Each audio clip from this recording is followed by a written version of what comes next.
as senior economist for the World Bank in Washington, D.C.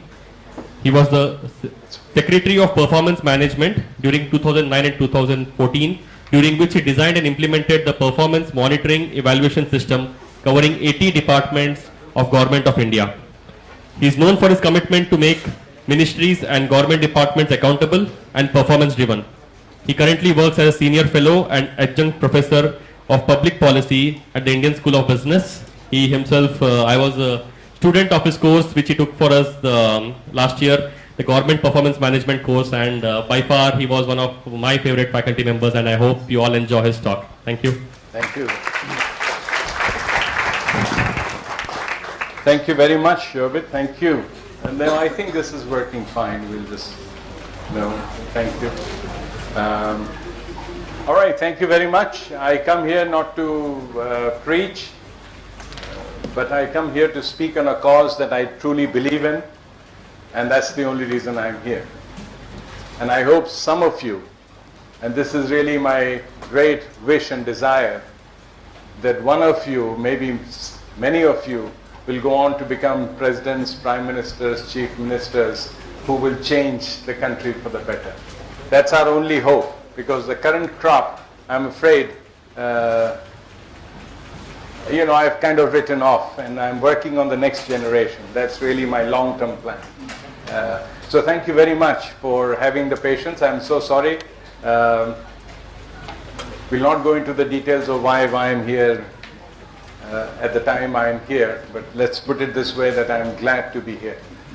I am an economist, teaching, preaching economist, and the question that you're likely to ask me when I am outside having tea with you, that what is an economist doing as Secretary to Government of India, and that too performance management? That's the first question people ask. How come? I have heard of Secretary Defense, I have heard of Secretary Agriculture, Home Secretary, Finance Secretary, Secretary Performance Management. That is the title they gave me. What exactly did you do? So here is the story I want to share from economics, which really makes people understand what I did as Secretary Performance Management. Many of you have done economics, and you would recall, and you'll quickly agree, that they say economics is like looking for a black cat in a dark room. That's what economics is. Many of you, I can see, are quickly agreeing and remembering the economics courses and saying, now I know, that's exactly what it is. Within economics, I wrote a book on economic theory, and that, they say, is like a blind man looking for a black cat in a dark room. Believe it or not, I went beyond that. I actually specialized within economic theory in something called econometrics. That, you would recall, is use of statistics in economics. And that, they say, is like a blind man looking for a black cat in a dark room when the cat is not even there. Secretary Performance Management goes beyond that. He, if you can imagine, he is a blind man looking for a black cat in a dark room when the cat is not there, and he keeps saying, I have got it, I have got it. So I am afraid my DNA is programmed to claim too much, and I shall be claiming as if I've got it, I've got it. But you make the decision whether I got it or I didn't get it. More importantly, I'm not going to be telling you what to do and exactly what happened. I'll be sharing experience of my journey so far. That's really the purpose here, and not to give you any ready-made solutions. So really the topic for today is, I'd like to focus on, I don't know at the back if you can read it. I'll try to make it as large. When you can't, raise your finger and raise your hand, and I will try to, I have this computer which can actually make things larger, believe it or not. This is the new technology. This is like old, new, and all kinds of, that's why our country is so wonderful. And you were listening to Professor Anil Gupta, my favorite, who gives you many examples of how we make the technology work. Well, within performance monitoring and evaluation system, and I shall argue this is really the crux of any public policy. I shall argue, and you'll at the end, you're in a policy boot camp, and I'm sure everyone comes and says water is important, health is important, agriculture is important.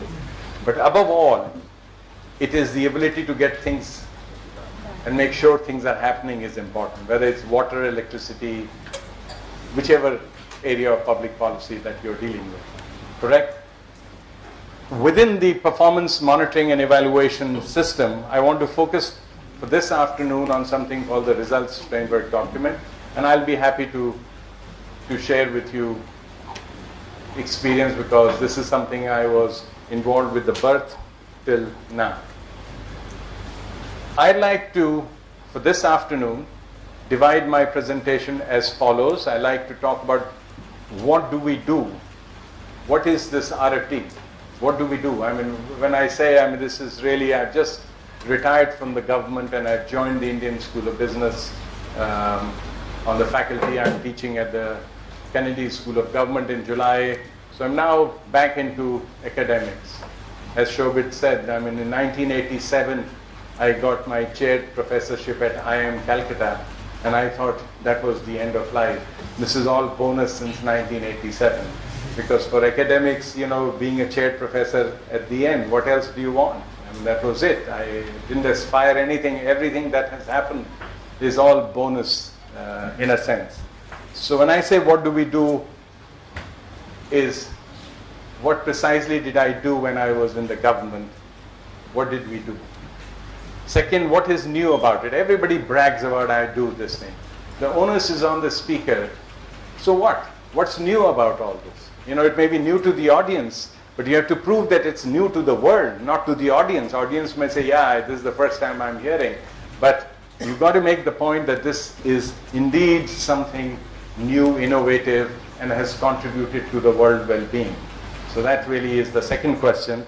The third is, why do we do it this way? Even if it is new and you've done something innovative, why this way? Because for achieving any objective, and especially in public policy, there are many ways in which you can reach. Why this particular way of doing it? So that's the third question. The fourth is, are we alone in the planet doing this? Are there others who do this thing, or is this it? So international experience, what is it that the other countries are doing in this area? How have they tackled the same challenge that we face? So that will be my fourth question. The fifth is, finally, the most important one. Even if it is very innovative, even if you are in the cutting edge, has it had any impact? What impact has it had? So, in systems engineering, you need some time for impact, but whatever preliminary evidence there is, I like to share with you in terms of what impact has this work had. So these are the key things that I would like to cover this afternoon. But before I do, allow me to go through some select points, as it says, select key points. And why it says select key points? And there's a reason. You don't get white, gray hair like I have, just sitting in the sun. You have to have some experience. And this is my experience. Once in 1994, I was in Egypt, Cairo, Egypt. And I was speaking to a very distinguished audience of civil servants, very senior civil servants in the Egyptian government. And this was the public sector performance management course. And I was part of Harvard faculty at that point, from the Harvard Institute for International Development. And 10 minutes into my lecture, just about now, less than 10 minutes, just imagine the audience started to walk out. Now, I was a young academic, and here the audience started to walk out. I thought that I had said something culturally inappropriate, made a faux pas, and I've annoyed the audience, and that's why they are walking out. But then someone pulled me to the side and said, Prof, there has been the worst earthquake in in the history of Egypt in 150 years. So I, like a fool, because the lights did dim, they became dim, but I thought in developing countries that's common, lights do become dim. And there was rumbling, and I thought that's fine too, because the generators must have come on, because it's the brown out, that's two. You know, I had no clue there was an earthquake going on. But since then, I have decided, whenever I get a chance to speak to a wonderful audience like this, and you are wonderful, dedicated from everything that I have heard, what I like to do is give you the main points of what I am going to say. So in case we have, God forbid, something here, my 2.5 hours from Delhi would have been justified. You know, at least I would have got the main points across to you, and then we will go nicely through the bullet points and the PowerPoint, and that's okay. And then when you start walking out, I won't feel bad. Okay? But let me say the crux of what I want to say, and then we'll go through this organized PowerPoint presentation. The first point is here. The first point is that as a development economist since 1969, pretty much that's when I started studying development economics. I have studied in some of the finest institutions. I went to London School of Economics, Boston University in development economics. I studied under some of the finest professors. My teacher at the London School of Economics was Professor Amartya Sen, who went on to get the Nobel Prize, but still hasn't got the answer what causes development. Otherwise, we would all be in the developed world if he knew the answer. So developing economists for sure do not know the answer to development. Others might, but they don't know. I know for sure because I was one of them. But I have traveled quite a bit, worked in 26 countries advising, not tourism. I mean tourism in much larger number of countries. And I've noticed one thing as a development economist, that countries can be divided into two broad categories. In one group of countries, you find that those countries pretty much do what they say. The other group, the gap between what they say and what they do is huge. Guess which group of countries is developing faster? Clearly where the gap between Kathani and Karni is small.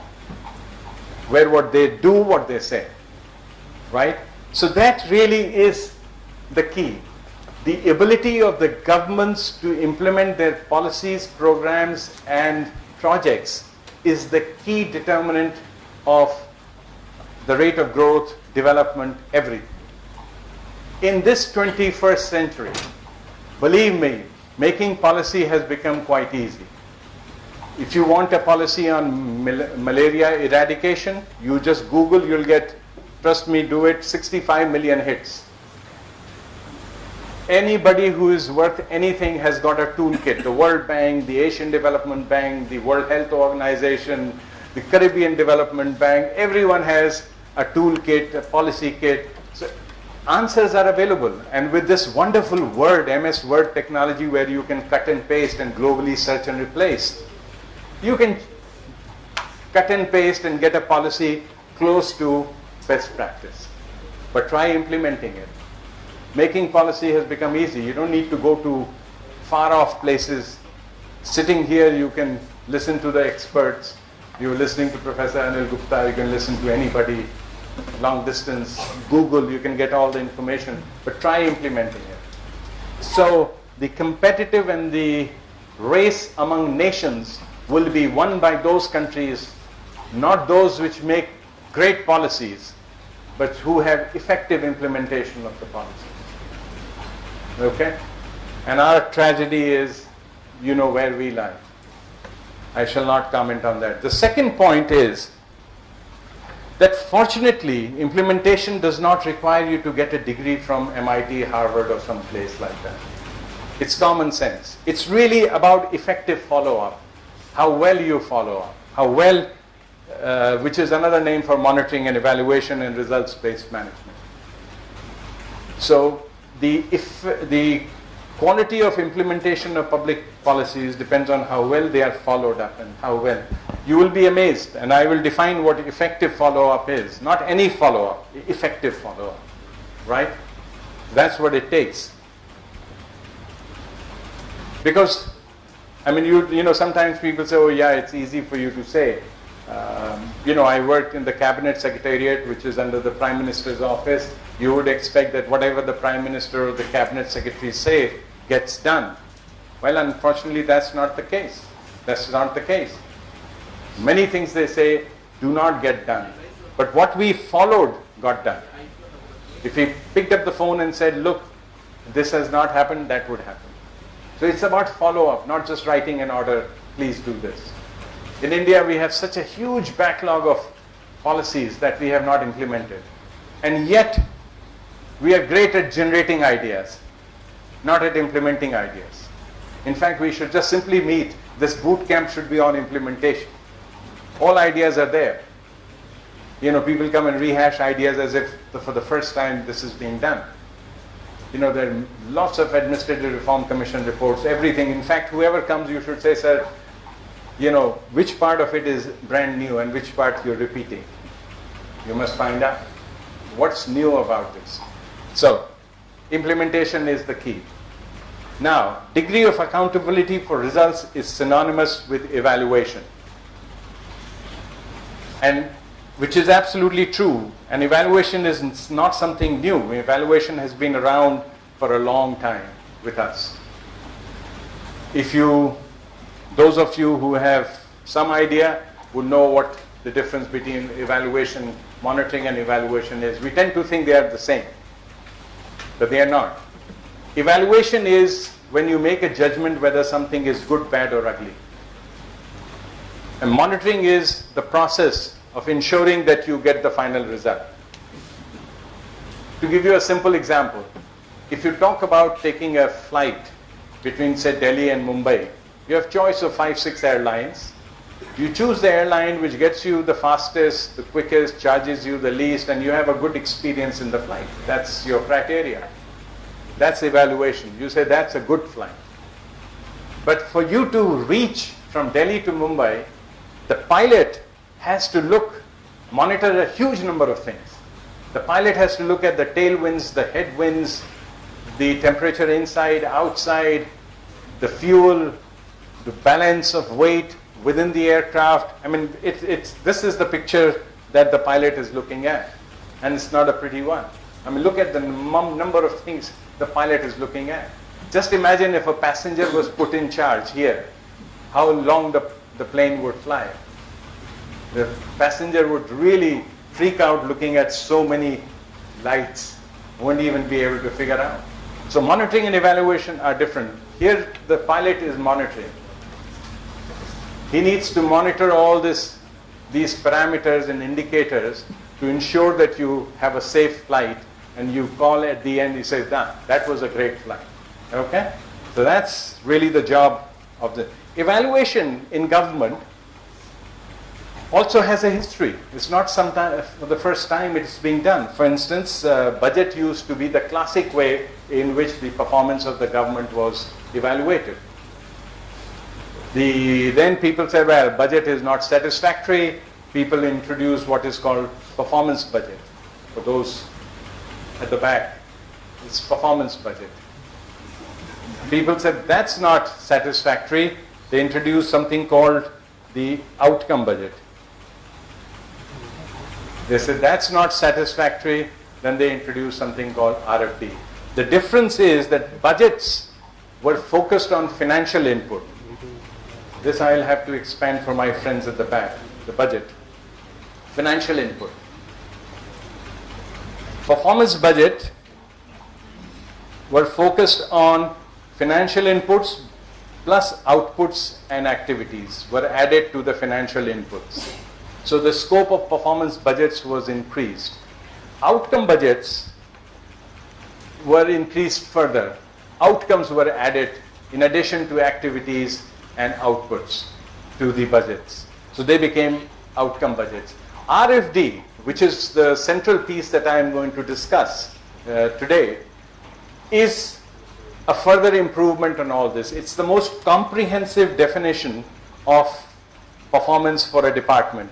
It looks at financial, non-financial outcomes, inputs. It looks at all aspects of a departmental performance. So it's more or less like this. I mean, I've had a phone for a long time, and this phone also pretty much does the same thing. I talk. But this is called the 4th generation smartphone. Just like the information communication technology evolves over time, so does management technology. Management is not a static science. I mean, we are also, if it is at all a science, it is evolving. Just like the information communication technology. These approaches that you see here are all part of what is called generically management by objective. It's simply that we have become smarter at evaluating our objectives, and therefore our approaches have become a bit more smarter. And I shall make that point and try to convince you that indeed it is the case that RFD is a better, more of an improvement over the previous approaches. That's really what it is. Let me then go back, finish the rest of the points that I have to make. Sometimes people say, look, we live in a democracy, so what's the point of evaluation? Don't people evaluate the politicians after every 5 years? Yes, they do. But that's a different kind of management. That's, to use the jargon, that's strategic management. There, every 5 years we decide what will be the direction our country will go in. Will it go left, right, secular, non-secular, capitalist, socialist, what direction the country will take? That's a strategic accountability that we have for the system.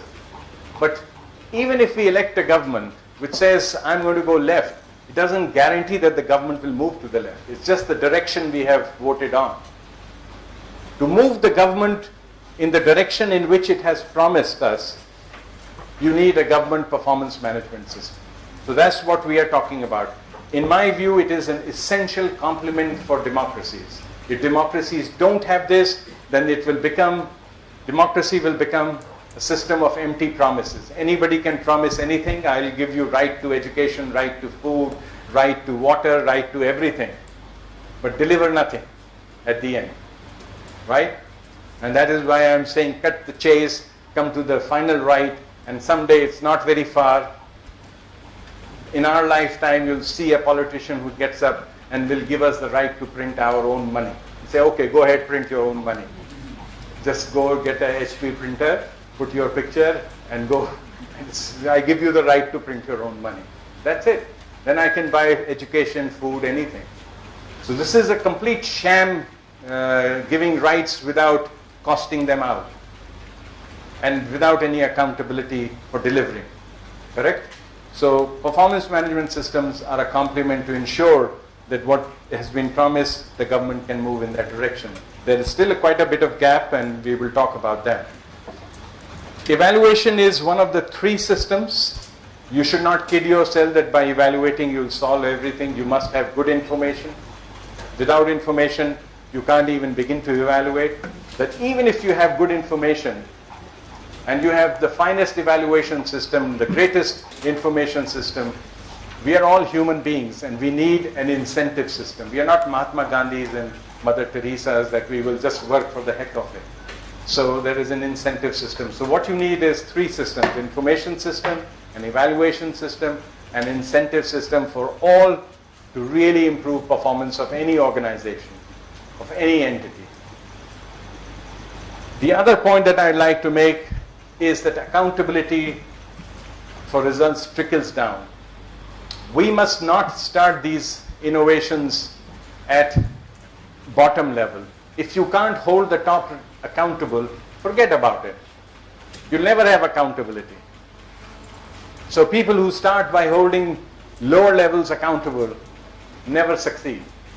Because you can have the chauffeur and the peons in the office very accountable, but if the top is not accountable, then it's like rearranging the chairs on the deck when the Titanic is sinking.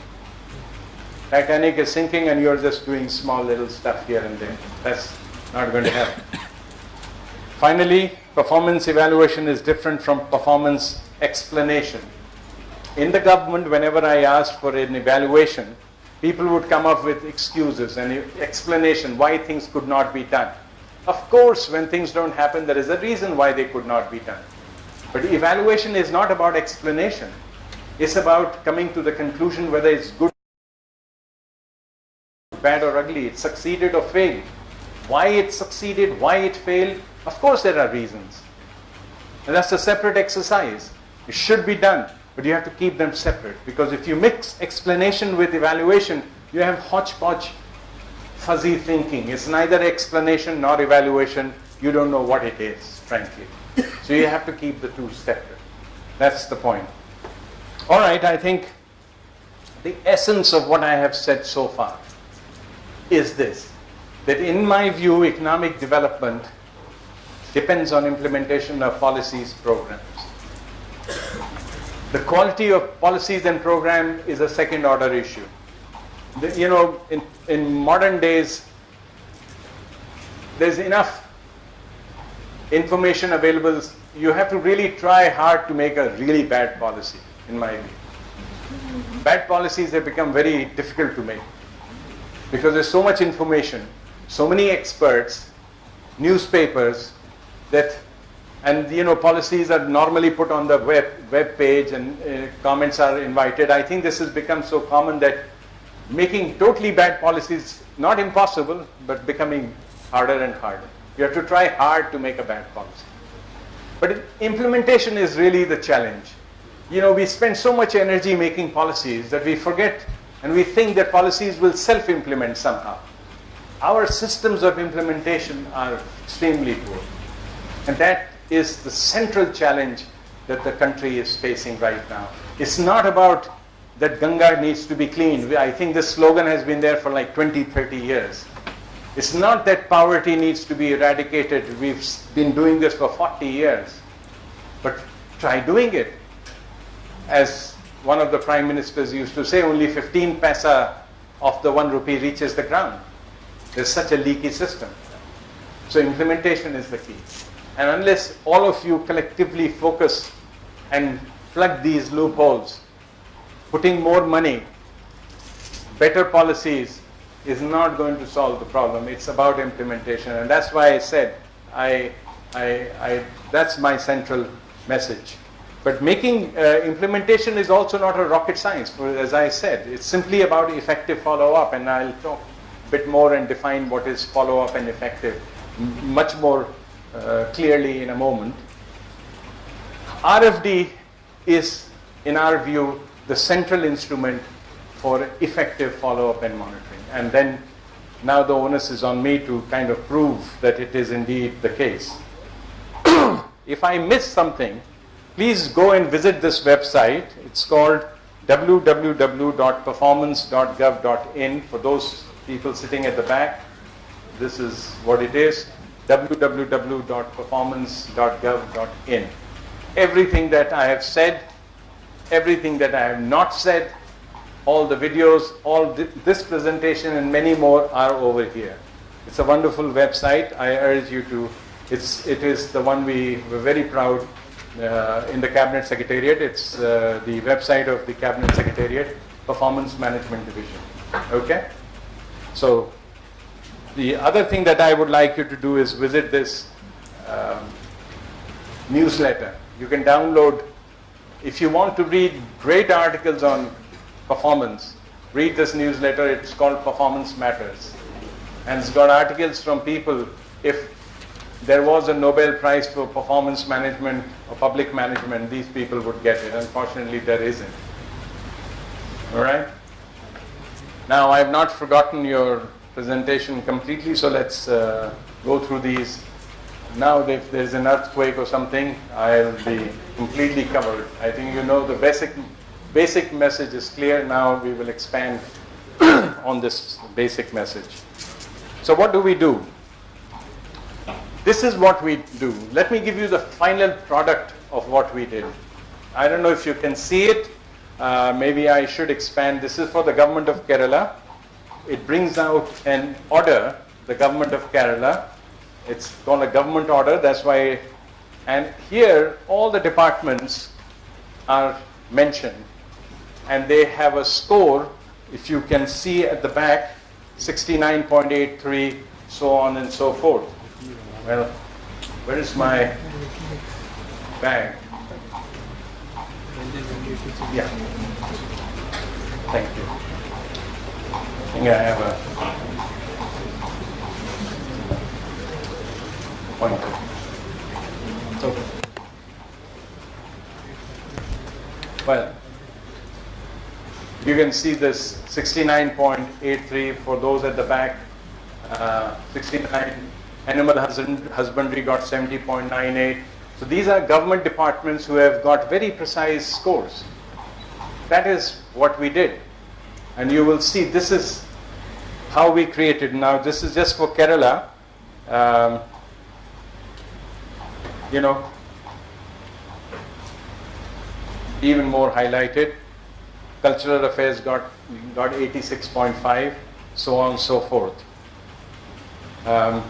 This was an order issued by the government, signed, very official, everything.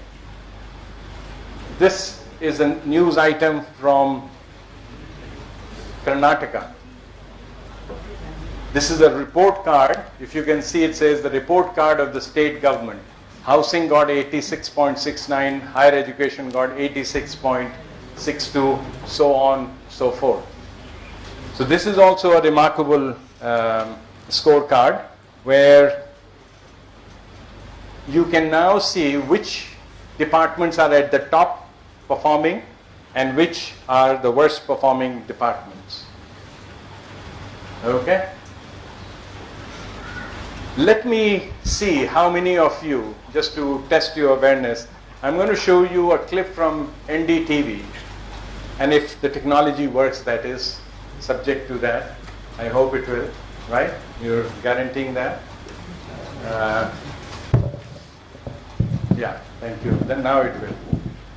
So let us try this and see how many of you have seen this. This.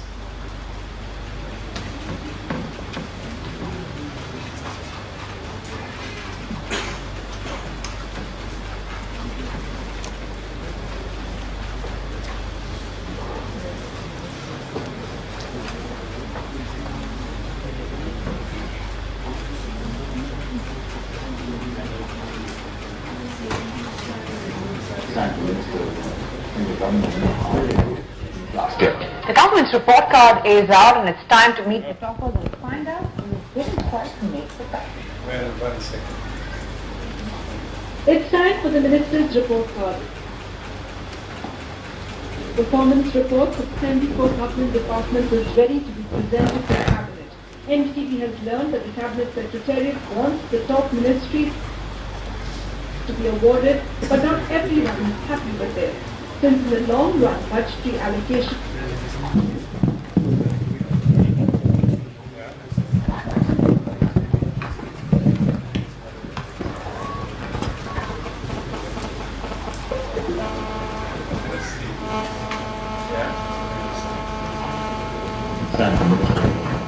Government know how they did in this last year. The government's report card is out and it's time to meet the toppers and find out who didn't quite make the cut. It's time for the Minister's report cards. Performance reports of 74 government departments is ready to be presented to Cabinet. NDTV has learned that the Cabinet Secretariat wants the top ministries to be awarded, but not everyone is happy with this, since in the long run, budgetary allocations will be decided by these performance reports. Have a look at the top performance in 2009-2010, the confidential list with NDTV now. These ministries topped with more than 90% marks. The School Education Department of HRD, the Information Technology and Post Department of the Ministry of Communications, Biotechnology Department of the Science and Technology Ministry, Ministry of Steel and Ministry of Corporate Affairs.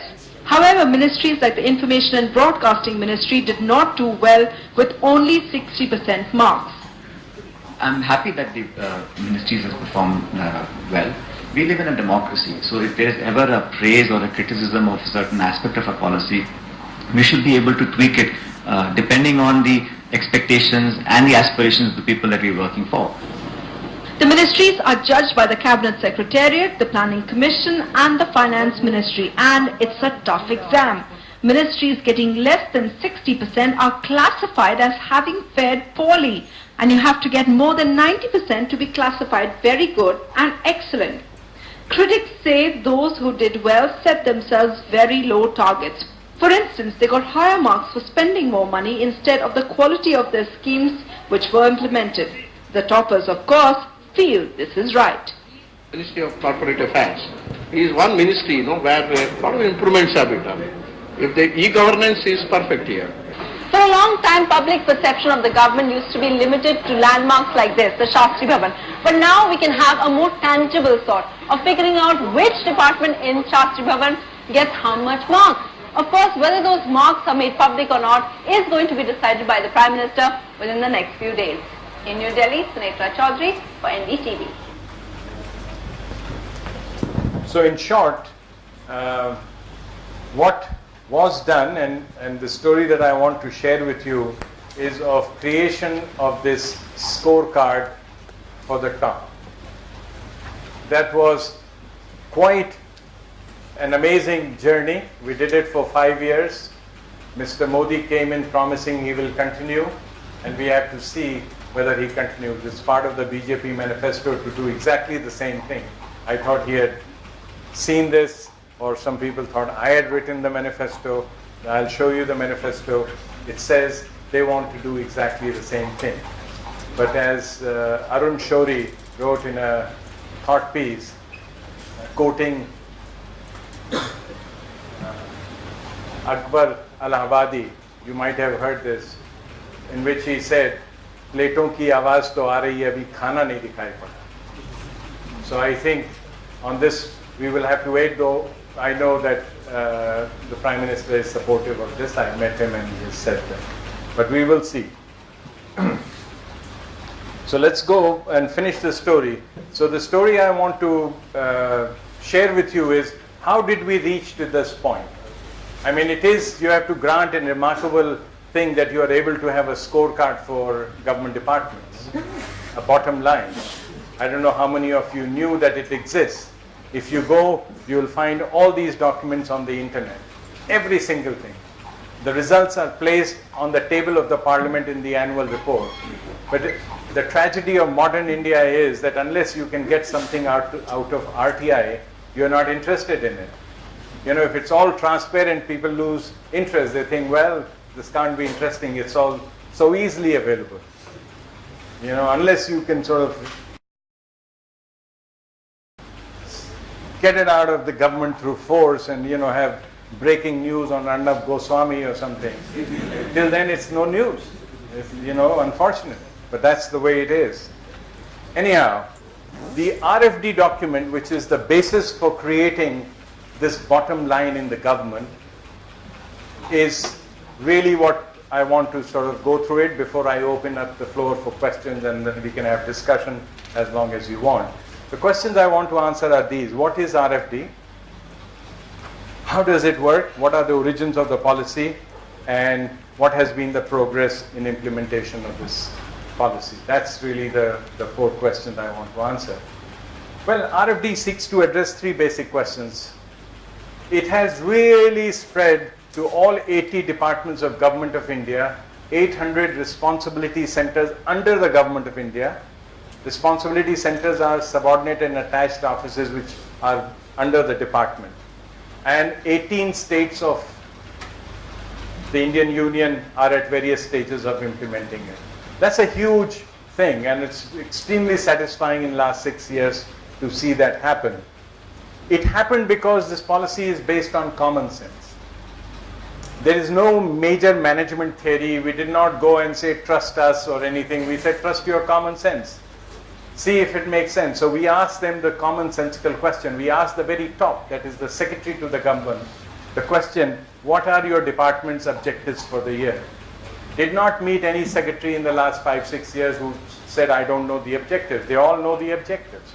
What are the objectives of the department? The second question was, if these are the objectives, what actions do you propose to take to meet these objectives? And finally, we asked, how do we know that you are making progress in implementing the actions that you propose to take? In other words, what are your key performance indicators and your key success indicators? That's all. 3 commonsensical questions, logical, commonsensical. Therefore, we did not have to struggle hard, because when you use common sense, people are with you. When you use theory X, theory Y, trust me, this, I am an expert, then people, they don't want to listen to you. But you say, sir, tell me which part of this is beyond common sense, then they are with you. The answers to these 3 basic questions based on common sense, we ask them to put in a uniform format. That is what is called the results framework document. It had 6 sections. Section 1 contains the vision, mission, and objectives of the ministry. That was section 1. Okay? Section 2 consists of, that was the heart. Section 2 was the heart. Let me spend time, because this was the innovation that we introduced, I believe. Section 2 contained the inter se priorities and the key objectives and success indicators. This is how it looked like. For those who are at the back, this part is quite common. Every government around the world, we too, for 65 plus years, have had criteria. So this is just criteria, and these are, I've taken 3 criteria for simplicity. So these are increase in number of primary healthcare centers, percentage increase in number of people with access to primary health centers within 20 kilometers, number of hospitals with ISO 9000 certification. These are just 3 criteria, right?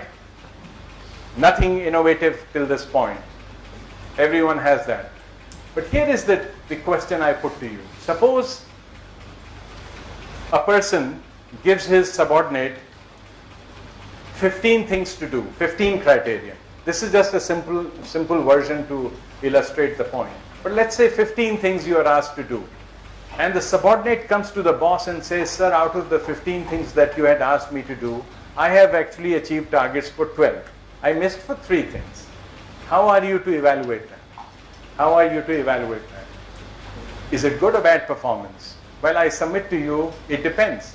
If those 3 things were the most important core things for the department, then it's not good performance.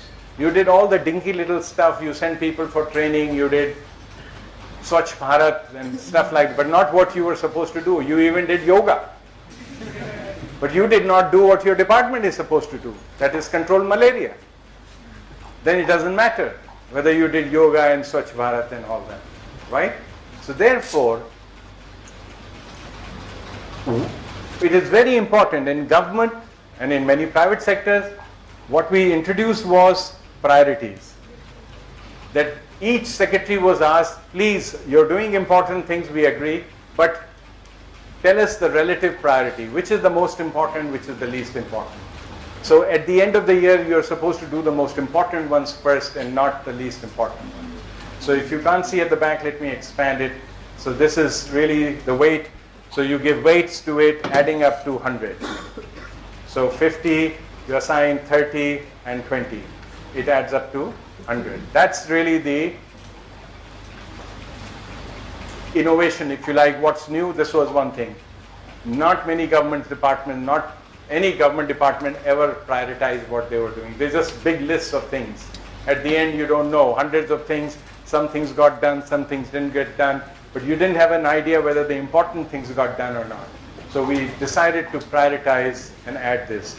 The other flaw, this is again something which is conceptual. Many of my students at ISB who are going to mainstream business, in fact, one of them just sent me an email yesterday. He said, all my units, I have used this methodology. This methodology is commonsensical. It's not about government itself. Let me give you another example. In government, we give single point targets. We tell that you go and make 700 kilometers of road. The person comes at the end and says, sir, I could not make 700 kilometers, but I have made 685 kilometers of road.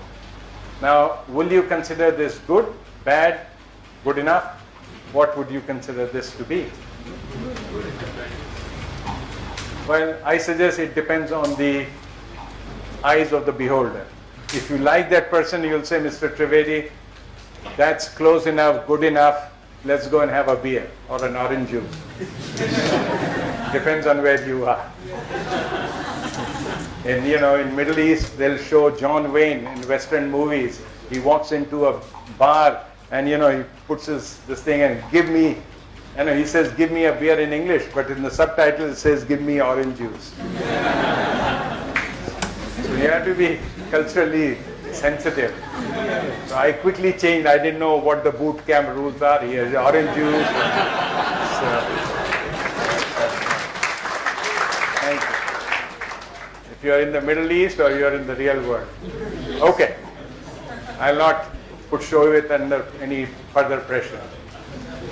But the fact of the matter is, therefore, what we introduced was, instead of the single point target, we introduced a 5-point target. We asked the governments at the beginning of the year to decide what constitutes excellent performance, what constitutes very good, etc. So you agree on a scale ex ante. Because if you don't and you have a single point target, then it becomes very subjective. If you like the person, as I said, you said that's good enough, let's go. If you don't like the person, you say, Mr. Trivedi, you're a good man, but you never achieve your targets. And write something nasty on my annual confidential report, and that's the end of my career. So that subjectivity that bosses have over their subordinates is the cause of all the perverse consequences in the public sector and the government. Because officers very soon realize there's no point in my performing. All I have to do is please my boss. At the end, it's all subjective evaluation. And when you try to please your boss, it's a slippery road. Things happen. Both you and the boss go down the tube eventually. So therefore, it's very important to agree precisely and bring objectivity to this whole business.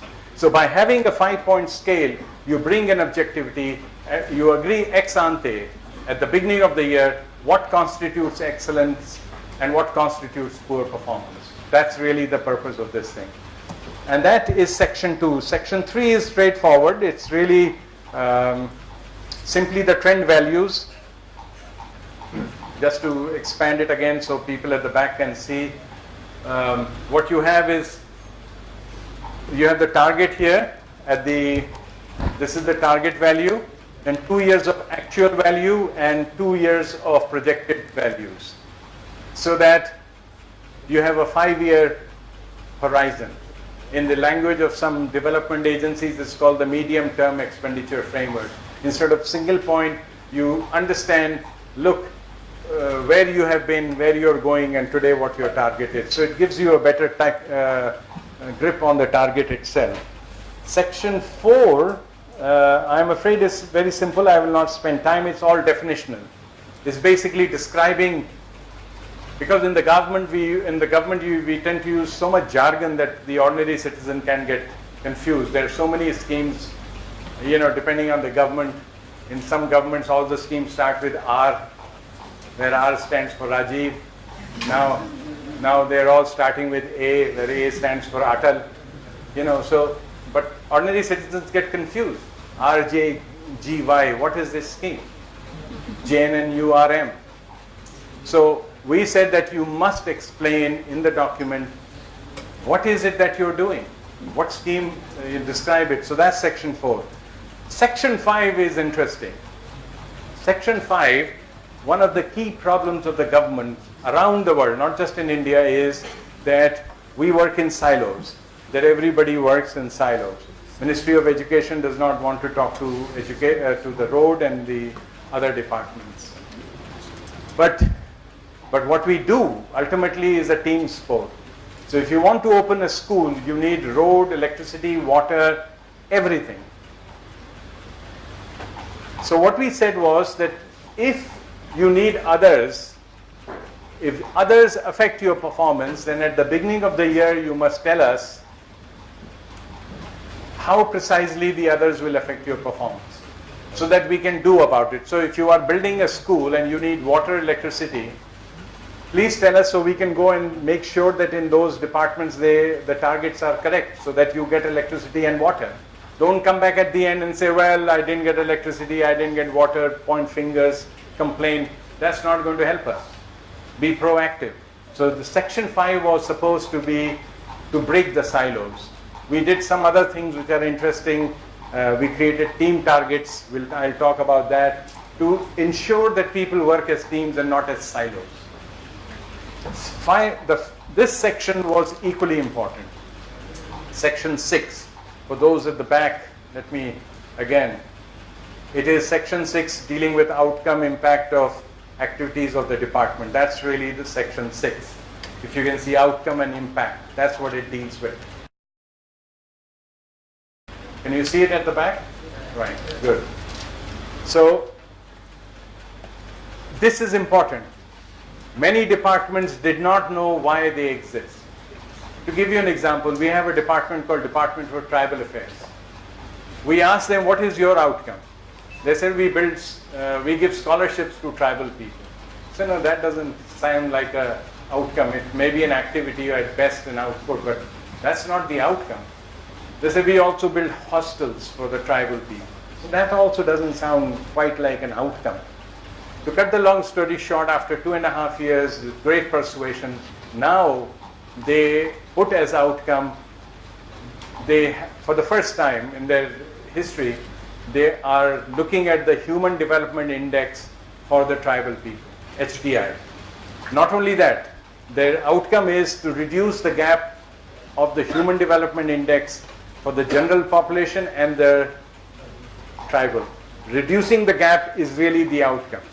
Not whether you do it through scholarships, through hostels, that's up to you. That's the means. The end is Human Development Index for the tribal, right? So it's an important section and it's very, very... Now I come to the core point, which is at the end of the year, suppose your achievement is 15 for this one. I'll just make it large so all of you can see. Let us focus on just one of them. Percentage increase in number of primary healthcare centers. This you have seen. Achievement is 15. Now 15 is neither under 70 nor under 80, it's in between.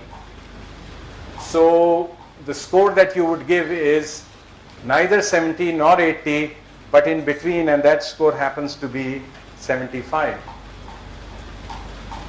Okay? And that is what you did. 18 actually is exactly under 90, so you give it a score of 90. The other one is excellent, so you give 100. Now the question is, you can't add up these raw scores, 75, 90, and 100, because they are weighted differently. They have different priorities.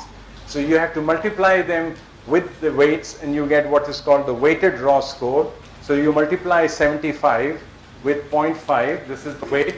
You multiply it with 75 and you get 37.5 here. You do the same for 90, you multiply 90 with 0.3 here and you get 27. When you add these up, this is the bottom line that you get.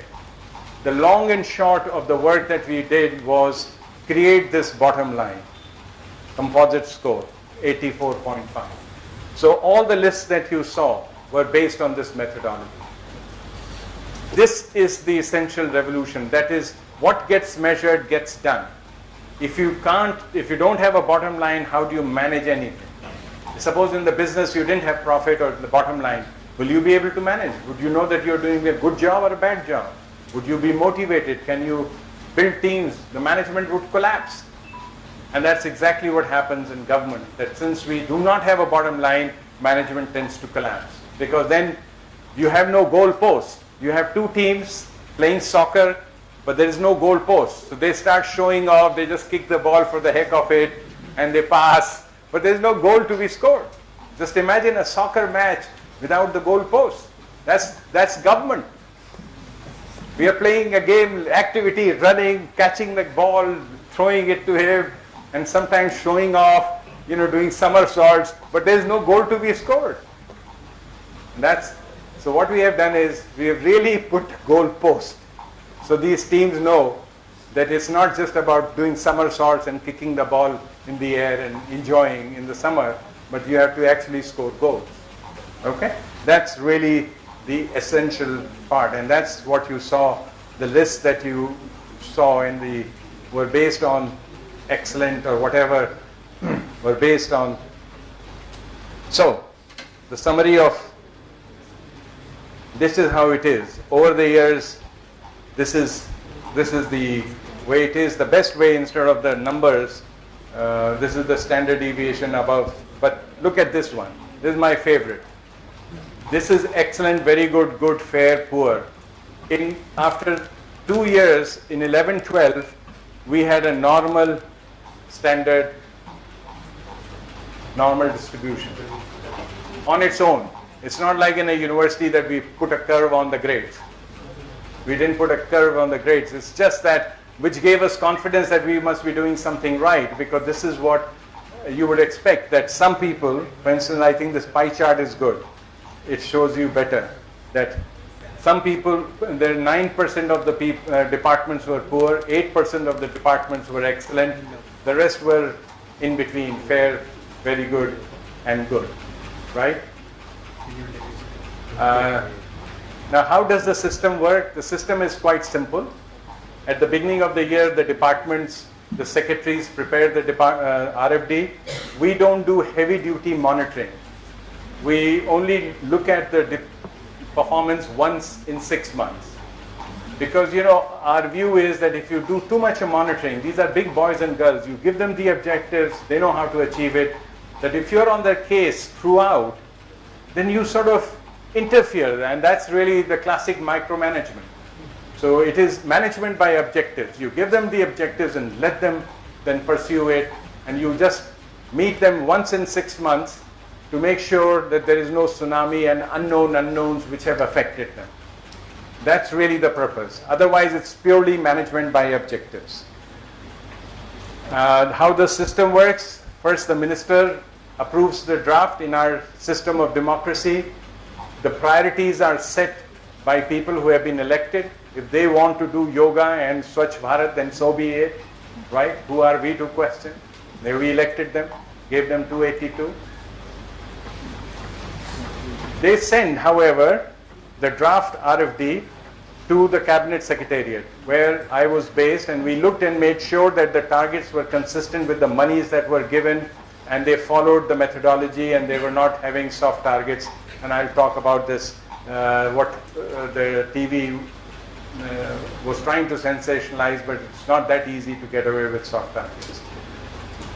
This was the other big innovation that we introduced. In the government, normally bureaucrats do each other's evaluation. What we did was, we introduced a third party called the Advisory Task Force, or the Ad Hoc Task Force. If you can see, this was the third party that we introduced. The purpose of this was, this consists of former secretaries, professors from IIMs and leading management institutes. It consists of former chief executives of the public enterprises and domain experts from private sector. So it's a genuinely third party. So they represent the citizens of India. So a secretary cannot just get away by pleasing his colleagues, and it wasn't you scratch my back and I scratch. There was a very distinguished third party, totally objective, not in the government, who really looked at it. So just imagine a secretary agriculture comes to discuss his RFD for the year, and there are 3 former secretary agriculture sitting there. It's very difficult for that young secretary to get away, because these people have been there in the same shoes, know exactly what is going on, and are able to smell if you're trying to cheat. So that's not that easy. Okay? Then the comments are sent to the departments. Either they incorporate it, most of them do, but where they disagree, it comes to the high power committee, which is chaired by the cabinet secretary, and it has nodal secretaries, planning and finance, to make sure that these targets are hard and they are exactly what the nation wants. Once they are approved, they're all put on the website. Please raise your hand if you have seen an RFD on the website. Okay, 2 out of 150 is not bad. That's good Democracy is working somewhat. But more of you need to go and check this out. And check it at www. Most departments have it, every department. So when you say performance, it has to be against the commitments they have made. Otherwise, we should hold our peace, because the secretary is saying, this is what I'm going to, citizens of India, this is what I'm going to deliver this year. And you're judging him by something else. He's shouting that this is all I'm going to do, this is the money I've got, and I'm delivering this. If you have comments, change. So you need to be a more engaged citizen, otherwise you will get the government we deserve. Okay? The origins of this system can be traced to 2008. In 2008, the Second Administrative Reform Commission submitted its report, and in its report it recommended that performance agreement is the most common accountability mechanism in most countries that have reformed their public administration system, and therefore they recommended performance agreement. The Government of India accepted that definition, that recommendation, but decided to call it results framework document rather than performance agreement. Another thing that happened in 2008 was the 6th Central Pay Commission recommended that the central government, in addition to giving big salary increases to the central government employees, should also introduce a performance-related incentive scheme. Government, this is, by the way, the 4th Pay Commission, the 5th Pay Commission, the 6th Pay Commission. For 25 years, this recommendation has been there. And I'm sad to say it's not been implemented as of now, though all the decisions have been taken. In fact, Shobit would remember, I mean, when I was dealing with that class, I thought within a month or two that decision will come. But Mr. Modi has been there for a year and nothing has happened as far as that is concerned. Even though, as I will show you, it is part of the BJP manifesto that we will have a performance-related incentive. So unfortunately, that's a topic we will come to at some point, but people promise, delivery is still an issue. Origins and coverage. The President in June 2009 announced, while speaking to the Parliament, that within 100 days the government will establish a mechanism for performance monitoring and performance evaluation in the government on a regular basis, and within 100 days, that is by September, it was introduced. Okay? Since then, the coverage has increased. Now 80 departments are covered, 800 responsibility centers, as I said, under them are covered. 17 states are at various stages. Actually, it is 18 at various stages of implementing this policy. These are the states that are doing it. The scope of RFD has increased. You see, the problem is many policies, many good administrative policies have been announced but not implemented. I'll give you one example, Citizens Charter. In 1997, all the chief ministers met with the Prime Minister and decided that we are going to have a citizen-centric government. And what we are going to do is have a Citizens Charter. Very good idea, but not implemented since 1997. So once we had a performance framework, we gave 3 points for Citizens Charter. So within a performance management framework, we started putting these various things, various administrative reforms, like the Citizens Charter, grievance redress, innovation, and they started getting done. So it's like this. I mean, it's a crude example, but allow me to, if there is a patient, first is you put an IV here when you go to the hospital, then they start giving different medicines. Whether you need nutrition, you need antibiotics, you need painkiller, they give it through that. So RFD is like an IV in the patient's. You can give any medicine you want, and it is effective because it goes straight into the body of the patient, which is the administrative structure that we have. So we found that many of the things started happening, and I'll give you some examples of the impact, as I mentioned in a minute, about the Citizens Charter, grievance redress, ISO 9000. 50 departments of Government of India are moving now towards ISO 9000. It happened because we put it in the RFD. So what gets measured gets done. We gave 3 points in the RFD. in the overall out of 100, and people started focusing on that. So this became a mechanism to get many other administrative reforms done and implemented, because there was a mechanism to hold people accountable. Till now it was only words, but now every 3 points, if the secretary does not get, you lose 6 positions in the ranking. And so they really cared about every single point. So we introduced a lot of stuff. Why do we do it this way? Let us talk about why do we do it this way. Okay?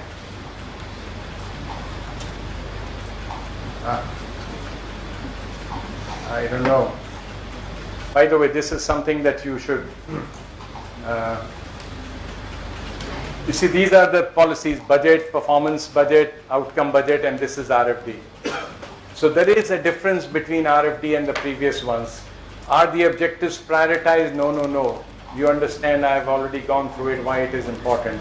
So RFD is indeed different from the previous approaches. It's not just old wine in new bottle. It is indeed new wine in new bottles. Why do we do it this way? Well, let's go to 3 things: diagnosis, prescription, and overall approach. Diagnosis. The first problem that every government organization around the world faces is this one, the classic problem, that everybody feels they have a right to supervise the government department. Whether it is the Parliament, the Ministry of Finance, CAG, everybody feels, CBI, CBC, everybody feels they have a right to supervise a government department. Now, it shouldn't be a problem, because after all, in the private sector, you have thousands of shareholders. The difference between the private sector and the public sector is, whereas in the private sector, all the shareholders have the same objective. Here, someone wants efficiency, somebody wants equity, somebody wants political goals, somebody wants non-political goals. So what you have is multiple principals, that is lots of people thinking they are the bosses, who have different objectives. So multiple principals with multiple objectives which are often conflicting. As a result, the bureaucrats do not know what is expected from them. So if they run fast, somebody says, look, this is not a dash, it's a marathon, take it easy. If you jump high, they say, look, this is not a high jump, this is a broad jump. So whatever you do, someone is pointing fingers. So what you decide is, well, I'm going to just survive the system. Not going to put my neck out and do extraordinary things. And if there is collateral benefit to the country, then so be it. But I'm not going to go out and serve the country. I'm just surviving. And that's not a happy situation. And that's really what happens in the government, that people get so discouraged that they just become survivalists and not the ones who are going, because everything they do, someone is pointing. So when you have an RFD, it takes care of the problem. It says, all right, we have got different objectives, but tell the officer exactly what you expect. And don't change the goalpost as the race is being run. That you start with efficiency, and at the end you say, no, where is the equity? Whatever you agree, you must hold this. So therefore, this is a very important problem, and RFD is the key solution for eliminating this fuzziness and bringing some clarity as to what is expected. Look at what Mr. Nandan Nilekani had to say, and we will have to be, again, quite innovative in getting this video on, because it will not work if I just... let us see if we can... Yeah. Let us see if this works. This is actually quite supportive, but that's at least the mythology. Now you're in the heart of government. How much more difficult is it to deal with the bureaucracies, or which is worse, the bureaucratic obstacles or the political? Something happens. What do you mean? This is HDMI.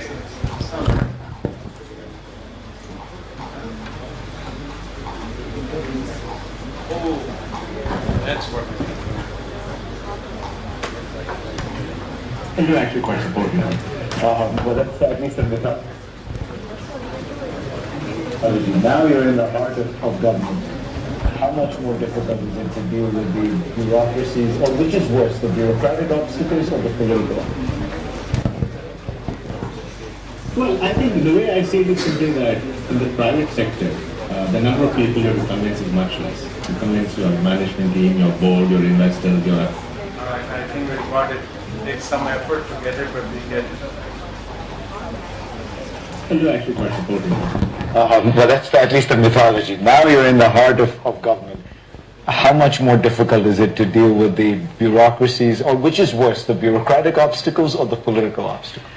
Well, I think the way I see it is simply that in the private sector, the number of people you have to convince is much less. You convince your management team, your board, your investors, your analysts, and you go and do something, go in a new direction, buy a company, whatever.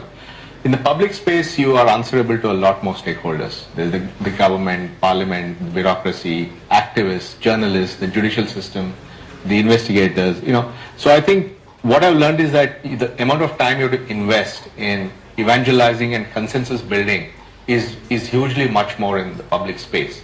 And, crafting a strategy which is sort of acceptable to everybody really takes a great deal of time. And that's where the big difference to me between the two worlds. Do you think that you will face off? Well, you can download this and see the full interview of Mr. Nandan Nilekani. I hope most of you know him, giant icon.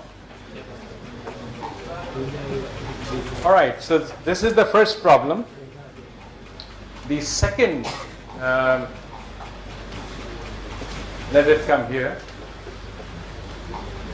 The second problem that we face in government is this, the not me syndrome. People go and complain to Air India that, why can't you operate a better airline? I mean, you go there, it's really pathetic sometimes. I mean, they don't have, even in business class, they will not have, and sometimes they run out of license for the entertainment system. You go and say it's not working, say, sir, we did not pay the license. How can you do this? I mean, it's not Tata Sky, you didn't pay the license. I mean, it's an airlines, for God's sake. But that happens. So you go and complain to them that why can't you run a better airlines? And they will say, well, it's not us. It's the bureaucrats in the Department of Civil Aviation who are interfering with us. So you go to the government and say, why can't you let these guys operate the way they used to and be the finest airline that it used to be? They will say, sir, it's not us. It is the politicians who interfere with us. They are the ones who buy whatever aircraft and make airports wherever they would like. So we go to the politicians, say, sir, why don't you let these guys run the system the way it should be, and let's be the world's best as it used to be when it was run by Tatas. They will look shocked and say, my God, what are you talking interference? We are not interfering, we are doing people's work. People have asked us to do this. So in a sense, people start complaining and the buck is passed back to them. No one wants to be held accountable in the government. It's passing the buck. So RFD is a system to break this vicious cycle and say who's supposed to do what. That is really the purpose of this. I am going to share with you two very rare clips on this to show how bureaucrats pass the buck and why RFD is required. How many people here have watched the movie Peoply Line? Very good. So for those who don't know, many of you know Natha. There is this, Natha is the guy who is the farmer who is being convinced to commit suicide so that his family can collect 1 lakh rupees as prize for committing suicide. Basically that's what it is, and then it becomes a circus. Everybody jumps on it.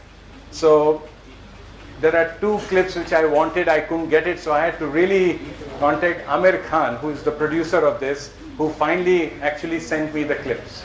You can't, if you can find it, let me know. You can't download good quality clips, so it's a rare clip, but let me see if we can make it work.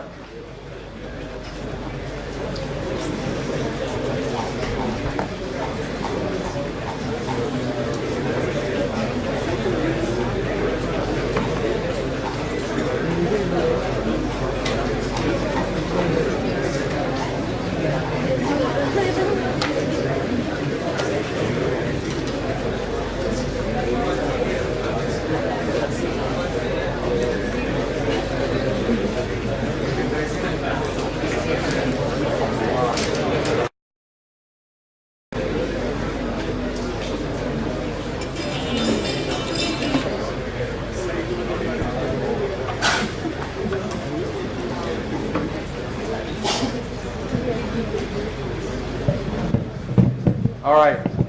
This is a scene in Krishi Bhavan, actual scene from Krishi Bhavan, where this person, young officer who is still very optimistic, goes and meets the Secretary Agriculture and see what happens. The conversation between them about responsibility.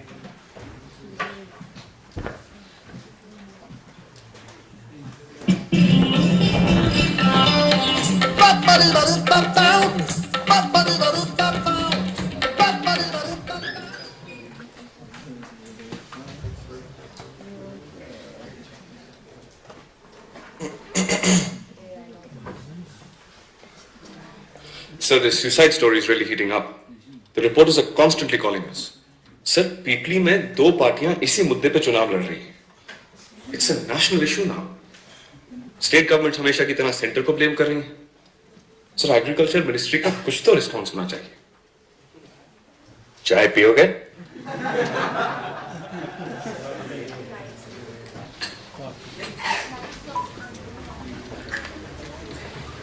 पीकर देखो. It's a fine Darjeeling tea, back in flush. Sandeep, तुम घबराते बहुत हो. जी हाँ sir, लेकिन There is nothing in our hands. हमारे हाथ में कुछ नहीं है. सर, हमें किसी लेवल पे तो इंटरवीन करना होगा सर.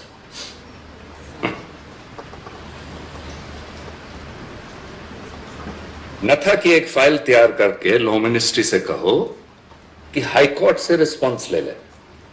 आफ्टर ऑल खुदकुशी एक कानूनी मामला है और हम हाई कोर्ट डायरेक्टिव्स के बिना कुछ नहीं कर सकते.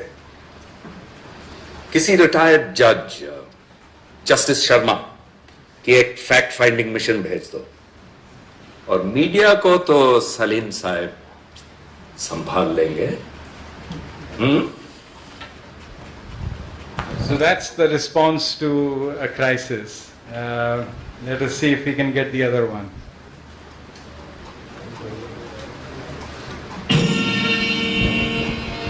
I feel we have to do something, sir. अब तो पब्लिक इंटरेस्ट लिटिगेशन भी दाखिल हो गया है. Sir, these central government schemes do not cover farmers who are still alive. Our schemes cover only those who are already dead. ऐसा करो, एक कार्ड अनाउंस करो, Natha card, dedicated to Natha. ये कार्ड उन परिवारों को दिया जाएगा जो पॉवर्टी लाइन के नीचे हैं या जिनके मेंबर्स सुसाइड करना चाहते हैं. Sir, we can't afford that. हमारे देश में 70% लोग किसान हैं और उनमें से शायद 50% लोग बिलो पॉवर्टी लाइन हैं. हमारे पास कार्ड बनाने के फंड्स नहीं है सर. There's no budget. हमें सिर्फ ऐलान करना है, इसका इम्प्लीमेंटेशन करना तो स्टेट गवर्नमेंट्स का काम है. करेंगे तो भी फंसेंगे, नहीं करेंगे तो भी फंसेंगे. I'm afraid situation is not too good. And that's what we have to fight.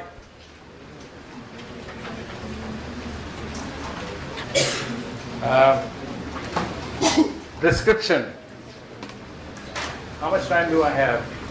You should finish in a few minutes. Huh? Oh, questions. Okay. So we'll finish and then have questions. Let me try to wrap up because this is an endless story and I could go on, but a couple of important points and then take a few questions from you. The intellectual basis for this approach is based on what is called the new public management. Okay? The essence of new public management is they make a difference between bureaucracy and market type mechanism, where you run things bureaucratically or you use market to leverage and deliver services. They make a difference between an administrator and a manager. And for instance, Malaysia in the 70s was in the upper hand corner, and it has now come using more and more of market approaches. The administrators are called managers. In many countries, including New Zealand, the head of the ministry is not called the secretary to the government. It's called the chief executive of the Ministry of Health, the chief executive of the Ministry of Foreign Affairs. So that's really where it is. This we have already discussed, that accountability trickles down, but the most important message of this is that really what matters is systems. It should not come as a surprise to us Indians. We are always finding, we say, my God, he was such a mediocre, he went abroad and became rich and famous. What happened? Well, what happened was, he went to a system which allowed ordinary people to do extraordinary things. That's all that happened.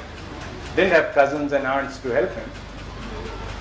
So systems, 80% of the performance of any organization depends on systems. And RFD is really focused on improving systems rather than focused on, I think, and I really believe that people in the government are good. They're really well trained, highly exposed. It's just the system is such that they're not incentivized to do the right thing. Within the people's category, it is the leadership that matters. We shouldn't be surprising. Akbar the Great, Alexander the Great, these were fantastic leaders, great systems. The rank and file rose to the occasion and conquered the world for them. So they are able to do everything. I'm going to sort of, looking at Shobit and realizing that maybe it is your dinner time, just go through a couple of slides about impact. I'm going to just take one slide here, or two slides maybe, because one needs to talk about the impact this is having.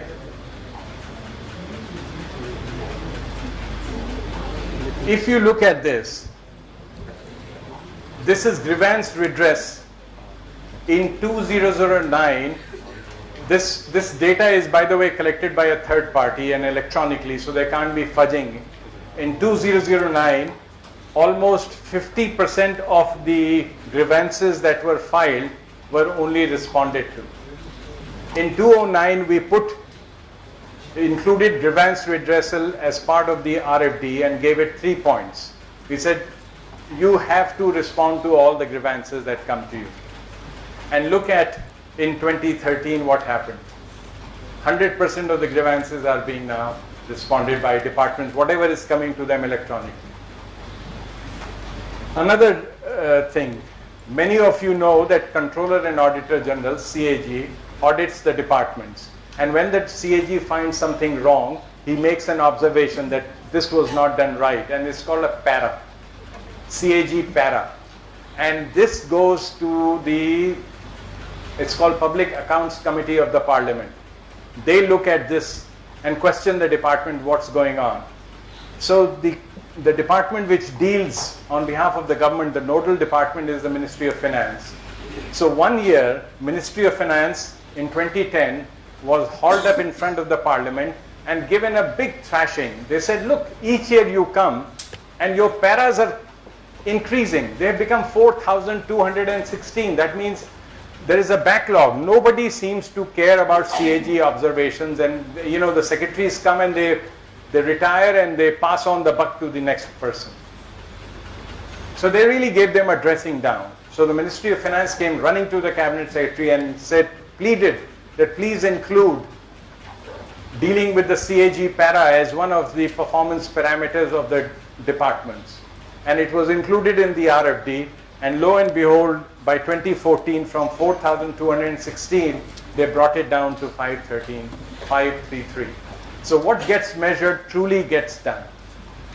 I can give you many other examples. I'm going to leave this PowerPoint behind with Shobit so that he will have, and then we'll continue this debate offline because clearly we can't finish everything right now, Shobit. So I'm going to just artificially stop here and ask some questions. So we take them online, so they are with me. Okay. This is a question from Karthik. We vote based on promises made on the manifesto, but we evaluate based on where things were when the government took over. Shouldn't we evaluate based on what was promised? 100%. I was coming with Professor Nomesh in the car this afternoon, and I was mentioning this point. That is, unless we fix that, I am afraid none of this will matter. So I think, who raised that? Karthik. Karthik, can you raise your hand? Karthik, you're right on the mark. And please come and join me. This is my life's last leg of work that needs to be done. I started my career thinking if I fix the problem of public enterprises, I would solve India's problem, because we had such a bad public sector in the 80s, making huge losses, and it was the butt of jokes. And I worked on a system like this called MOU, Memorandum of Understanding. And today, I'm happy to note, and I happen to have the slides here to prove it, because we implemented that system. Let me just show you. This is really the situation in the public sector. This is the contribution of the central public sector enterprises to exchequer. Look from where it is to there. It has really dramatically turned around. Today our public enterprises are multinationals. Government is going with a begging bowl. All these Ganga cleaning, Swachh Bharat is going to be done because we are going to sell public enterprises to get money. Okay, which is another debate we can have. I don't think it's a good idea, but we can debate that. So you're right. I have now worked on the government, but the ultimate reform is, and my suggestion is, and those of you and you're going to do, I'll fully support, and we can get, I think the nation is now ready for that. The difference between Kathni and Karni in the manifesto has become huge. And unless we fix that, rest will not be fixed, because the accountability has to start at that level. So my suggestion is the following. When a party wins, the manifesto of that party should become a contract with the nation, and it should be justiciable.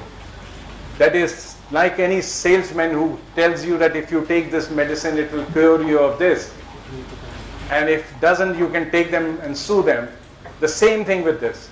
Till the politicians realize that there is some cost to making these wild promises, they think we are absolute fools. And we have made it look like we are fools. So I fully agree, that's the most brilliant and the most needed thing. My suggestion is the following.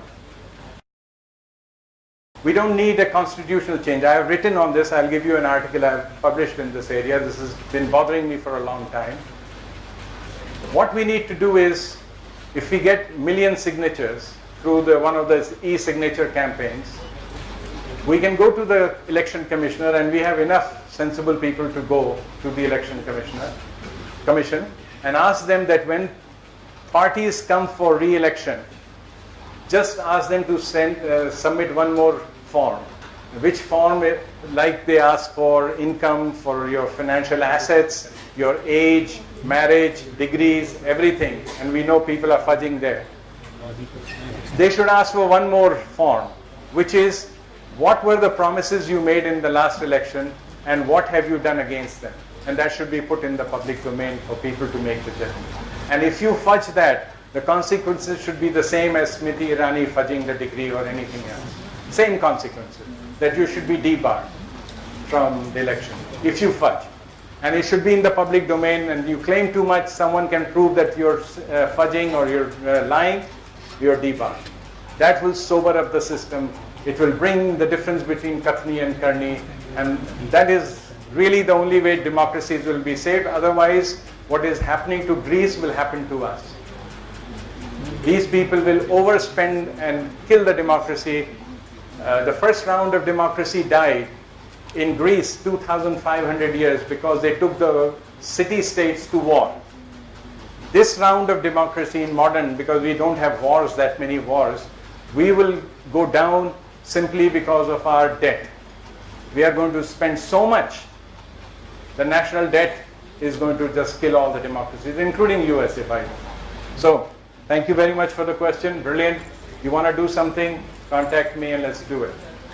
Yeah. The next question is from Agastya. It says the current RFD structure doesn't take into account citizen participation while preparation, and a major gap is citizen feedback consideration to the evaluation. How can this system be made more participatory?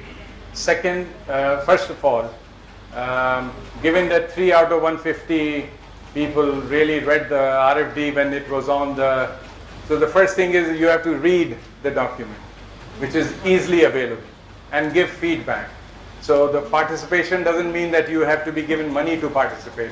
If you're really interested, you must go to the websites of the department, ask what is it that they do, and each RFD is available. Look at it, comment on it, write publicly, say this is unsatisfactory, I disagree, or do something. But if you keep silent, I'm afraid participation is a two-way street. I mean, if someone puts it on the website, it is our national duty to respond. If not, then participation. So participation can't be blamed just purely on the government in my view, and I'm not taking government side, I'm not in government, I'm a professor, but I'm saying from my experience, having the thing, at one point we thought we should put advertisements in the paper inviting people to comment on this, because we are finding it so hard to receive comments. That's one. Having said that, the participation of the people, it can't be like the Aam Aadmi says that we will have a sabha in the, this is not how this works. I mean, today's economy is very complex. The work that the government does is complex. It can't be just done on a street corner. Okay, what do you think? And that's just a fraud on the people, because you already have decided whatever they say, you say, oh, everybody is saying we should do this. Okay. There's no written vote, there's no minutes or anything, you just do this. Trust me, I have a PhD in economics, right? I can't figure out, the economist Raghu Rajan is saying that the inflation is high. What looks like it is not. Ruchir Sharma, who's the global strategist for HSBC, is saying something else. It is not something that, the economy has become too complex. We need intermediaries to figure this out. So therefore, in our system of RFD, we have this third independent group which represents the people. People can't be, because if you're talking about DRDO, some very complex ministries, you can't just be asking a person on the street. It has to filter down. Our democracy is representative democracy. The representatives of the democracy of the people have actually approved this thing. It's approved by the cabinet. So people are participating in one way, that way. They are participating through this third independent party. The website and all the documents are available transparently for people to do this. Plus, we have also introduced in the last to take feedback from the stakeholders. Much can be done, but I think participation is a two-way street. I'm afraid citizens need to be a bit more active and participate a bit more too.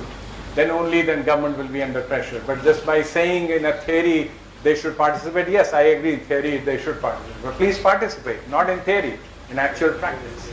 And that is what is required for participation to. But I agree with that ultimately we need to be more vigilant. Democracies survive if we are vigilant. So we'll take one last question, keeping in mind the time. So there's a common question about how can they participate if they have specialization in developing RFDs. How can the participation from the youth here be a part of this? Well, first of all, I mean, we should create a network so that people can formally express that they have an interest in, let's say, agriculture or animal husbandry or women and child or health or whatever area, so they can be there. Then whenever discussions take place in the states they are, in regions they are, because we are working in various states, we'd be happy to involve you, come and be part of the discussion with the states, help in this thing. But more than that, I was talking to Dr. Numesh that you really should. When I was in the government, we had 10 interns working with us. And believe me, none of them wanted to leave afterwards, and they were so charged up because they were working at, and I should really get some of them to speak to you, not me, to talk to them. They came straight from universities, but they were talking to secretaries, they were working in this environment. Now it is difficult for them to work anywhere else. So I think there are, first you have to express your interest in a systematic fashion. That's number one, because generally, yes, you're interested, yes, I'm interested, that's okay. But we have to create a marketplace where the demand and supply can be more focused and it can match, and we can create transactions rather than just intentions. Second, I'm sure you're from different states. We are working in different states, from Kerala to others. happy to put you in touch if you're interested. Be part of our team working in those areas. Central government in Delhi, many of you, there are schemes. I've told Dr. Nomesh, I'm getting the details of that scheme. We'll let you know. Most departments are entitled to hire interns, and that's a fantastic experience initially. No matter what you do later on, you become Prime Minister, but starting there will give you a headlong. You can say that in this year you were in the ministry working on, and the things you will be allowed to work on, people with $1 million cannot touch that. I mean, the government just allows people a huge amount of responsibility and say, okay, go ahead and do this, work on this policy. And I've seen people who are working with me who are in the government who have left and joined me at ISB.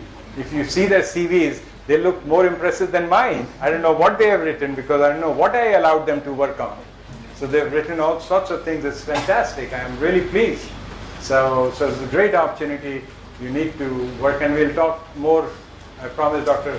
Nomesh also that we will brainstorm and work out a more structured response to this issue. Right, so we'll thank you. Thank you, Dr. Trivedi. I think it's an amazing talk.